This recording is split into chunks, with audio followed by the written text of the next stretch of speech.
அனைவருக்கும் வணக்கம். மத்திய கிழக்கின் கள நிலவரமானது சமாதானத்தை நோக்கிய வெற்றிகரமான பயணமாக நகர்ந்துவிட்டது என்று கருத முடியும். நெத்தன்யாகுவை தவிர்த்துவிட்ட ட்ரம்ப் என்ற தொனியில் செய்திகள் வருகின்றன. ஈரானுக்கும் அமெரிக்காவுக்கும் ஒரு நட்புறவு ரீதியான தொடர்புகள் ஏற்படுத்தப்பட்டு பாகிஸ்தான் மூலம் அது பேச்சுவார்த்தையாக மலர்ந்து ஹார்மோஸ் நீரிணை திறக்கும் அளவிற்கு ஒரு முன்னேற்றகரமான செய்தியாக உலகம் அறிந்து கொண்டிருக்கிறது. இருதரப்பும் மாறி மாறி வெற்றி செய்திகளை பரப்புகின்றது.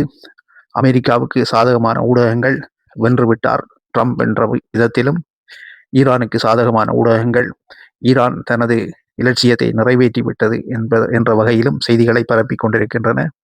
இதற்கிடையில் அமெரிக்காவின் ராஜதந்திரம் பலித்துவிட்டது, முற்றுகை மூலம் ஈரானை அடிபணிய வைத்து விட்டது என்ற வகையில் ஆங்கில ஊடகங்கள் சிலதும் செய்திகளை பரப்பிக் கொண்டிருக்கின்றன. அதே நேரம் ஈரான் தான் நினைத்ததை சாதித்து விட்டது.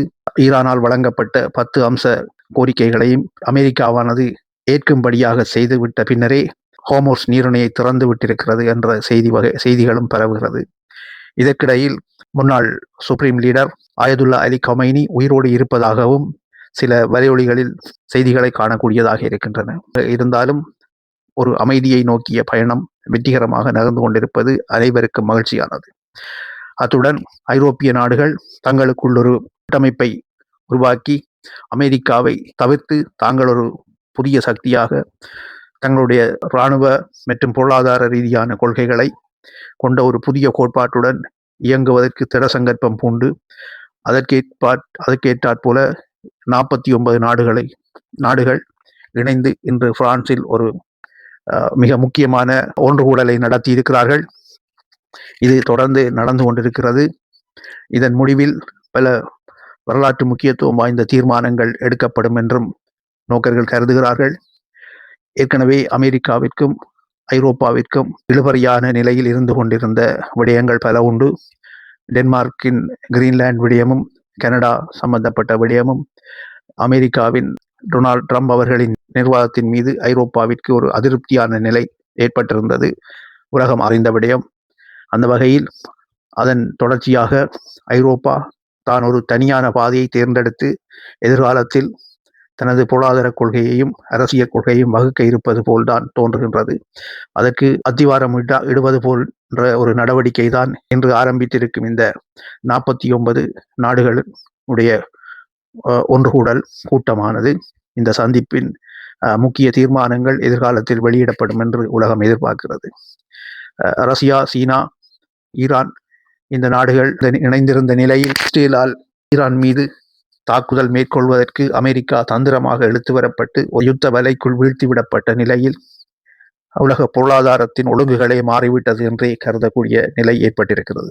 அமெரிக்கா ஒரு திசையிலும், ஐரோப்பா ஒரு திசையிலும், சீனா, ரஷ்யா, ஈரான் போன்ற நாடுகள் ஒரு வகையான கொள்கையிலும் பன்முகப்படுத்தப்பட்ட உலக ஒழுங்கு ஏற்படும் அளவிற்கு உலகின் நிலைமை மாறியிருக்கிறதை அவதானிக்க முடிகிறது. தற்போதைய நிலையில் தற்காலிகமாக திறந்து விடப்பட்டுள்ள ஹோர்மோஸ் நீரிணையானது, அந்த கப்பல்கள் போக்குவரத்து வழித்தடமானது தொடர்ச்சியாக திறந்து வளமை போல பாவனைக்கு விடப்படும் நிலை ஒன்று உருவாக வேண்டும் என்பது அனைத்து உலக நாடுகளின் எதிர்பார்ப்பாக இருக்கிறது. அதே நேரம் அந்த பாதையால் சென்று வரும் கப்பல்களுக்கு வழிகட்டணம் ஈரானால் அறவிடப்படும் என்பது போன்ற கருத்துக்களும் நிலவுகிறது. அதற்கேற்ப அறிவித்தல்களையும் ஈரான் விடுத்திருக்கிறது என்று அறிய முடிகிறது. ஆகவே ஈரான் ஒருவாறு தான் நினைத்ததை சாதித்து விட்டது என்று கருதலாம். நாங்கள் முன்பு குறிப்பிட்டிருந்தது போல, எவ்வாறு எனினும் இந்த யுத்தத்திலிருந்து அமெரிக்கா தன்னை விலத்திக் கொள்வதற்கு மிகவும் பிரயத்தனம் செய்து ஒருவாறாக பாகிஸ்தான் மூலம் ஒரு சிறிய ஆறுதலை பெற்றிருக்கிறது என்றே நாங்கள் கருத முடியும். இந்த யுத்தத்தில் உண்மையான வெற்றி பொதுமக்களுக்கு கிடைத்திருக்கிறது. ஏனென்றால் இந்த 2 தரப்புகளும் தங்களுடைய இராணுவ ரீதியான தாக்குதல்களை மேற்கொள்ளும் போது அதிகமாக பாதிக்கப்படுவது பொதுமக்கள் தான். அந்த வகையில் இந்த வெற்றியானது எந்த ஒரு அரசுகளுக்கும் சாராது.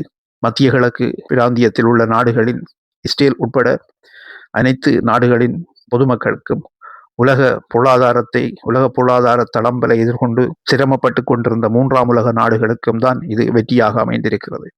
இந்த தற்காலிகமான வெற்றி நிரந்தரமாக வேண்டும் என்று நாங்கள் விரும்புகின்றோம்.